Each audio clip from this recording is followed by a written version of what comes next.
What's going on, y'all? Jared Sandler here with you. The Rangers and the Diamondbacks playing the second game of this three-game series tonight. Big news in Rangers land. Jack Leiter has officially signed right around $8 million. He is going to be our pregame guest. So if you're able to listen on the Texas Rangers radio network locally in the Metroplex on 105.3 The Fan at around 6:50 or so, you can hear my conversation with Jack here on Wednesday if you're able to watch this in time. Just generally speaking, my thoughts, my takeaways, really impressive kid, clearly knows pitching. He has a lot of the characteristics you'd expect from someone who not only is the son of a near 20-year big leaguer, but the nephew and cousin of big leaguers as well.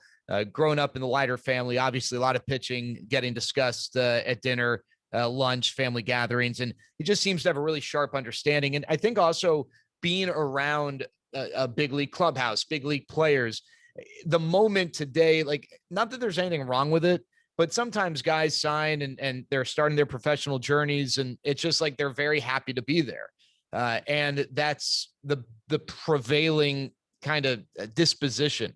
I think Jack was very happy to be there, but I think there was also a sense of, I'm ready to, like, let's get this thing going. Like, I'm ready to start progressing and achieving and whatnot. So that was really impressive. He's likely not going to pitch this year just based on workload and the high stress innings he did pitch, but it's going to be exciting following Jack, as he, really begins his professional journey.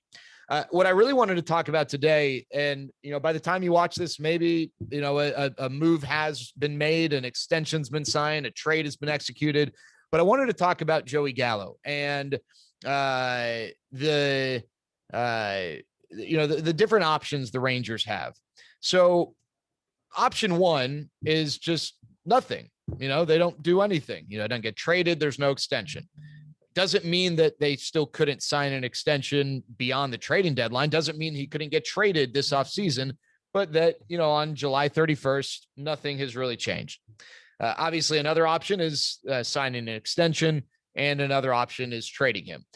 The reason I wanted to do this is I'm seeing a lot of people saying definitively the Rangers would be silly not to trade him, or the Rangers would be silly not to extend him. It's like very polar opposite, but equally, firm views on two of those options.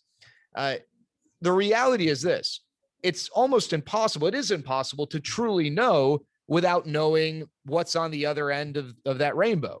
If you're dead set on extending him, well, you're obviously not going to extend him just for any amount of money, right? So it's important to know, what is he willing to say yes to? If Joey Gallo is willing to say yes to, say, 4 years and $22 million a year, all right, then maybe my opinion would be different if, the lowest he would be willing to accept is 6 years at $28 million a year. So it's tough to sit here and say the Rangers absolutely have to extend him, because the numbers just might not make sense. We don't know what he wants. We don't know what those conversations are like. Same thing on the trade side of things. It's really tough to say, well, the Rangers absolutely have to trade him. It would be a missed opportunity if they don't.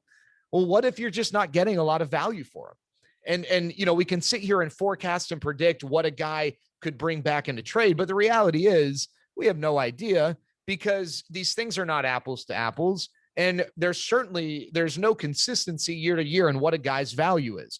So if the team A is willing to trade, stud prospect 1, stud prospect 2, and stud prospect 4, all three of whom are top 100 prospects, and the Rangers were to say no, then, maybe that would elicit a different response than if the best offer you could get was some guy who was maybe a team's 4th and 6th best prospects, but they weren't even top 100 guys. At that point, I would just hold on and see if maybe you could gain ground on an extension, whatnot. So you have to know what's happening on the other side of those phone calls to truly know. Without knowing, it's tough to say, yeah, they would be stupid to do this, or they would be silly to not do that. Now, obviously, if we, find out later on that the Rangers refuse to do 4 years and $20 million a year with Joey, and you feel like that's, value you would have pursued, all right, now you have more of the information and you can truly have a firm stance. But what I really want to do is kind of go through why it would make sense to and not to do the extension and the trade. So let's start with the trade. Why would it make sense to trade Joey Gallo? Well, he's a free agent after not this year, but next year. And perhaps you feel like the best player he's ever going to be is right now. There's a lot of unknown here. There's a lot of unknown in the assessment. It's like the stock market, buy, hold, sell, whatever. We don't know. You can forecast, you put in a lot of work to try and make the right decisions, but you don't know for sure. Maybe they feel like his value is at an all-time high. And they can get the type of return that would justify moving him. Maybe, the Rangers don't feel like they're able to extend him, that it's just not going to work out, that the two sides, despite mutual interest, aren't going to get close enough to where, an extension seems possible. Why would you not trade him? Well, one, because maybe you feel like an extension is going to happen, or an extension does happen. But, also, maybe because you feel like there is importance in having him around as you go into this offseason. If you want to be aggressive in free agency, maybe it helps to have Joey Gallo there so that free agent target can look and say, hey, I understand that this, I'm joining a rebuild, but at least we've got a piece of the puzzle, towards where we want to be. So, that's, I think I think that's something that needs to be considered. And also, does it, do you in not trading him, depending on the return, the possible return, do you, almost set yourself back in the rebuild because now you're waiting on a guy who's, in A-ball who you're not sure about? What if that guy who's in A-ball is a super stud prospect? That all these different variables.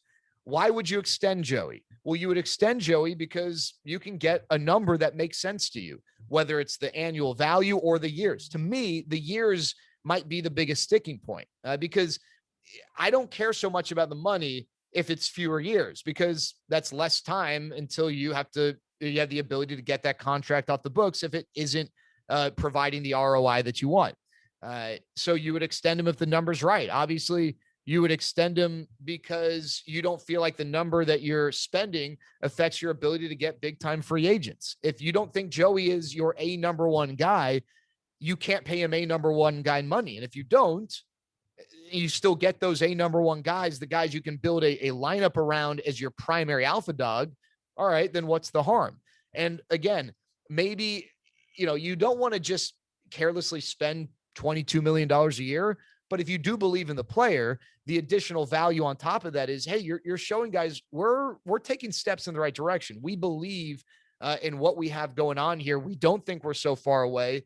And we want to show people that we're willing to spend money. We want other people around the league to know that we're serious here, so that when we entertain the possibility of signing that person as a free agent, they understand where we are. Why would you not want to extend him? Well, and the other reason why I think it's important, the Rangers have a lot of one-way players, right? Guys who are good at this, but not, they're not good in the field, but they can hit, or they can't hit, but they're really good in the field. Joey's a two-way player, three-way player, really, if you include base running. It's important to build your roster with guys like that. Why would you not want to extend him? Well, obviously, maybe, the primary reason is the cost is too high, or the demand in years is too long, more than you're comfortable with. Maybe the Rangers in their own internal assessment feel like, this is the best he's going to be. One thing that I think is worth accounting for that's tough to forecast is the physical side. There really isn't a track record of big bodied guys who have, generate lots of torque in their swings, staying healthy. Maybe that's a concern, or maybe that's just something you have to deal with. Ask the Yankees. The Yankees are dealing with this right now with Aaron Judge and Giancarlo Stanton. I'm sure with Judge, they're willing to take the bumps as they come. With Stanton, maybe not. And one reason why Stanton's a non-factor defensively, Judge is a factor defensively, and Joey obviously is a huge factor defensively. So, these are some of the things you have to consider. They're not all, there's some of the things you have to consider, but I just want to caution people. You definitely need and should have an opinion. I'm not saying don't have an opinion, but just understand that if you're going to take the hard stance, the Rangers would be stupid to fill in the blank. You need to, you're essentially making an opinion without having all the information. So yeah, I would be, very quick to tell you that if the Rangers, had an offer on the table with, 2 top 50 prospects for Joey Gallo and said no, I'd kind of scratch my head and wonder why. Just as I would wonder why the Rangers didn't act on an extension if 4 years on top of his controllable year next year, so 5 years from now, at $22 million a year was thrown out there, agreed upon, but the Rangers didn't want that. I think that's a pretty good value for that guy.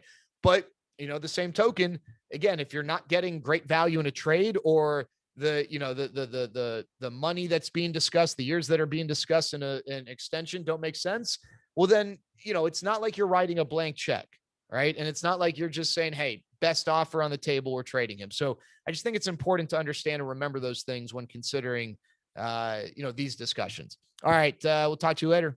Thanks so much for watching.